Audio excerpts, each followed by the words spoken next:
안녕하세요. 서영주입니다. 오늘은 38년 된 안전뱅이 병자가 자기 힘으로는 도저히 다른 사람들보다 먼저 베데스다 연못에 들어가지를 못해서 안타까워하다가 예수님을 만나 치유를 받는 이야기를 통해 은혜에 의한 믿음으로 구원받는 우리들의 신앙의 삶은 어떠해야 하는지를 묵상해 보고자 합니다.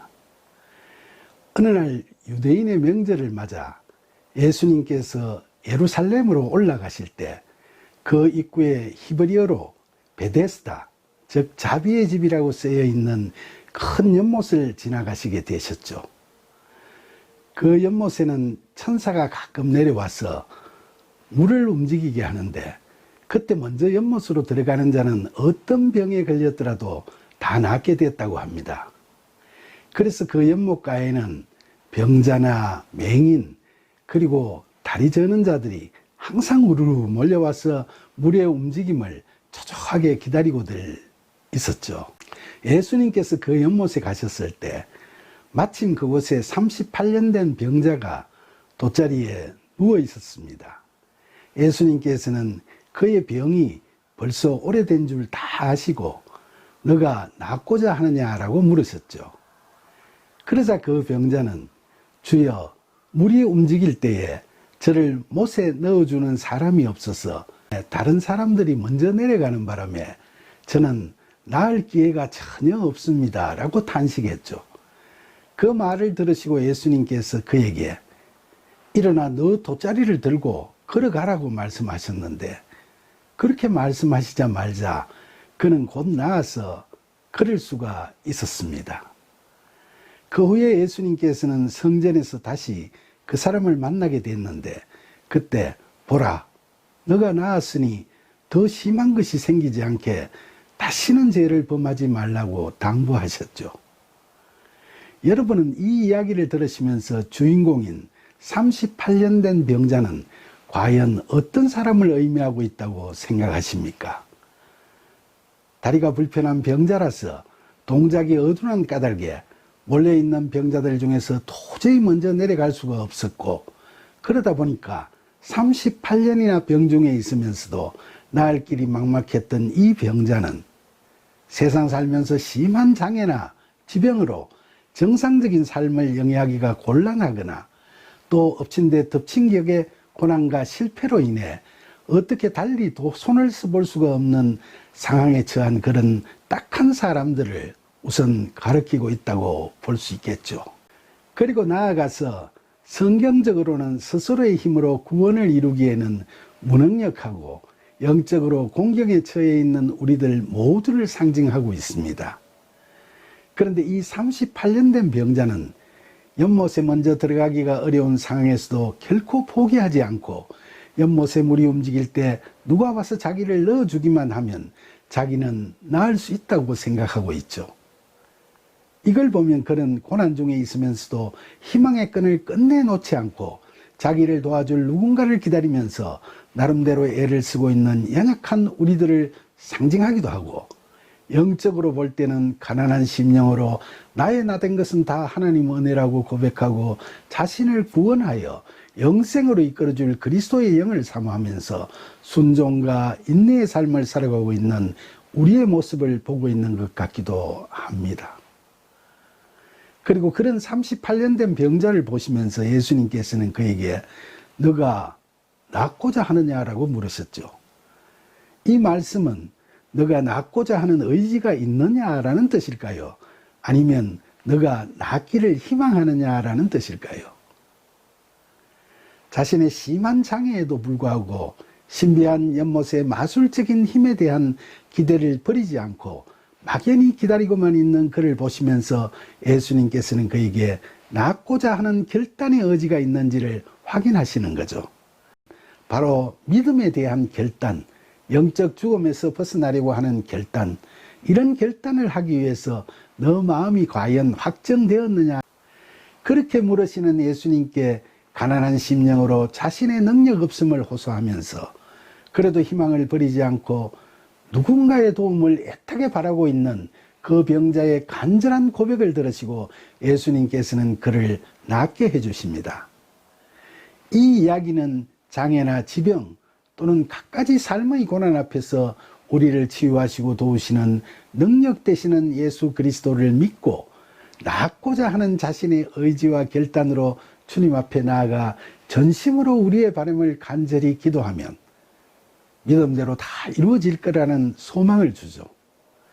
그리고 이 이야기는 더 나아가서 자신의 능력으로는 구원받을 가능성이 전혀 없다는 철저한 자기부정과 하나님께 절대 의존하고 순종하는 가난한 마음이 있어야, 다시 말하면 자신의 존재 가치가 너무나 보잘것없음을 자인하면서 복음에 대한 참된 믿음으로 하나님의 인도하심을 소망하고 하나님의 품으로 다시 돌아가고자 하는 회개의 의지로 결단하면 믿음대로 구원에 이르게 될 수 있음을 상징하는 이야기라고 할 수 있습니다.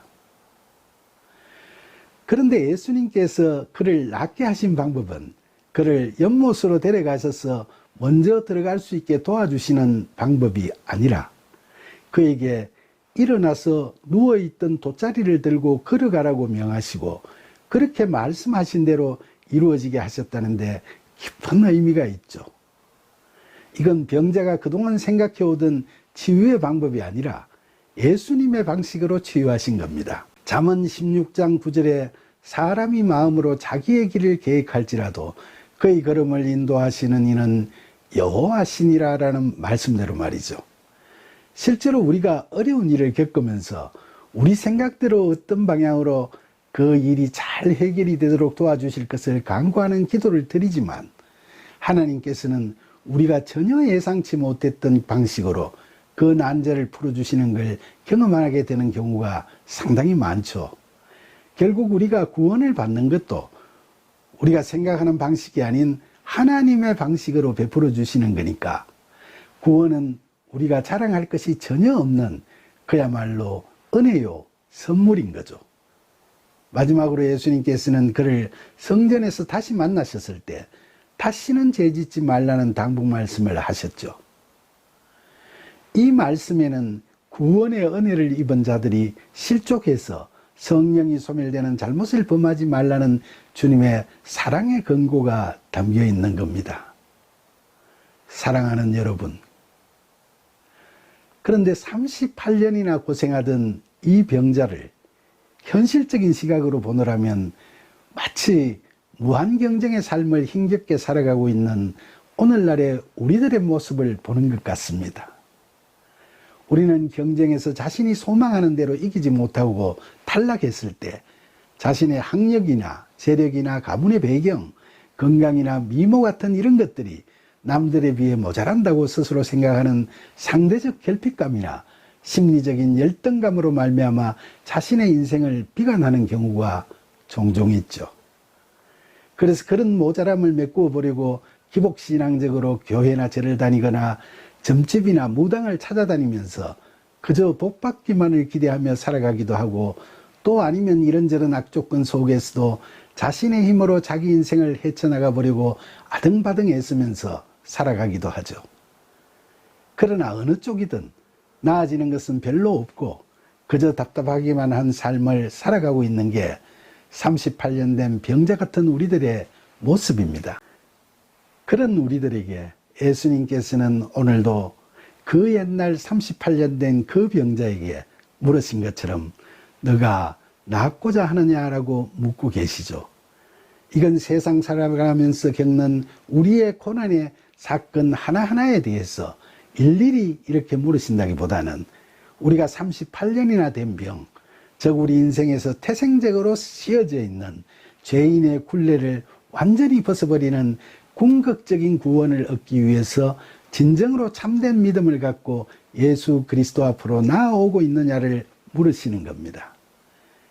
그런데 교회를 오래 다닌 사람들이나 심지어 모태 신앙인 사람들 중에서도 적지 않은 사람들이 자신의 신앙을 하나님과의 바른 관계를 유지하는 것이 아니라 그저 세상적인 복을 누릴 수 있는 방편으로 여기고 있는 경우가 적지 않죠.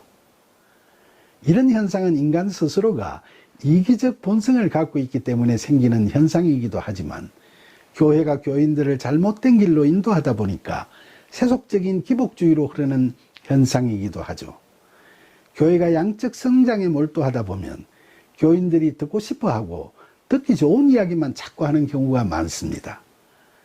그러나 그렇게 하다 보면 교인들 중에 세상적으로 돈을 잘 벌거나 높은 지위에 오르거나 자녀들이 인류대학에 들어가거나 하는 사례들을 축복받았다고 이야기하고 다들 부러워하는 분위기가 만연해지면서 기복신앙이 슬며시 일어나 교회 전체 분위기를 흐리기 시작하죠. 그런 와중에 새신자를 늘린다는 명분으로 전도 과정에서 우리 교회에 오면 사업도 잘 되고 자녀들도 다 잘 풀리고 어려운 일들도 모두 극복이 된다는 선전과 유혹이 난무하고 목사나 교인들이 다 같이 그런 식으로 자랑거리를 드러내는데 급급하다 보면 교회는 기복주의의 폐해 속으로 더욱더 깊이 빠져버리게 되고 말죠. 그래서 많은 교인들이 하나님과의 참된 믿음의 관계 속에서 진리가 인도하는 자유함을 얻는 것이 아니고 그저 하나님을 우상시하고 기적만을 바라며 감 떨어지기만을 기다리는 경쟁력 없는 기복주의자로 점차 전락해버리고 말게 되는 겁니다. 그러나 예수 그리스도의 말씀을 믿는 우리는 무엇을 먹을까, 무엇을 마실까, 무엇을 입을까 하고 기도하지 말고 먼저 하나님 나라와 그의 의를 구하라는 예수님의 말씀을 잊지 말아야 하겠죠. 그리고 우리 그리스도인이 복이라고 하는 것은 세상적인 복이 아니라 영적인 복을 의미합니다. 사도 바울이 빌립보서 4장 13절에서 내게 능력 주시는 자 안에서 내가 모든 것을 할 수 있느니라라고 한 말씀은 자신이 하나님의 능력을 받아 세상 복을 다 누릴 수 있다는 기복적인 말씀이 결코 아닙니다. 바울은 이 말씀을 감옥에 갇혀 있던 상황에서 했다는 사실을 우리는 분명히 기억하셔야 합니다. 그러니까 이 말씀은 우리가 하나님과의 바른 관계 속에 있으면 우리는 이 세상의 것들로부터 자유로워지고 이런 것들이 더 이상 우리의 주인 노릇을 하지 못하고 비록 감옥에 있는 몸이라 할지라도 하나님 안에서 평안하고 자족하며 자유를 만끽하게 된다는 거죠. 이것이 바로 하나님 나라의 복된 삶이고 하나님의 의를 구하는 길인 겁니다. 그러니까 오늘 이야기에서 보았듯이 우리가 너가 낫고자 하느냐라는 예수님의 물으심에 대해 예, 그렇습니다. 제 영적인 눈을 뜨게 해주시고 저를 영적으로 죽은 몸에서 살려주시옵소서 하며 진정으로 결단하고 매달릴 때 살아계신 예수님께서는 언제 어디에서라도 그런 우리의 손을 잡아주시면서 너 믿음대로 될지어다라는 말씀으로 우리를 살리시는 능력을 베푸실 겁니다. 말씀이 능력이 되시는 거죠. 그리고 능력이신 주님의 은혜로 우리는 새 생명으로 거듭나게 되고 우리가 소망하는 하나님의 일을 다 할 수 있게 될 것입니다. 이처럼 영적으로 고질적인 중병에 걸려 죽어가는 상황에서 이제 낫고자 진정으로 결단하고 우리를 살리시는 능력 되시는 예수 그리스도께 믿음으로 순종하며 나아가는 저와 여러분이 되기를 간절히 소망하면서 오늘도 연약한 우리의 신음을 들으시고 우리를 향해 일어서라 하시고 걸어가라 명하시는 예수님의 이름으로 기도드립니다. 아멘.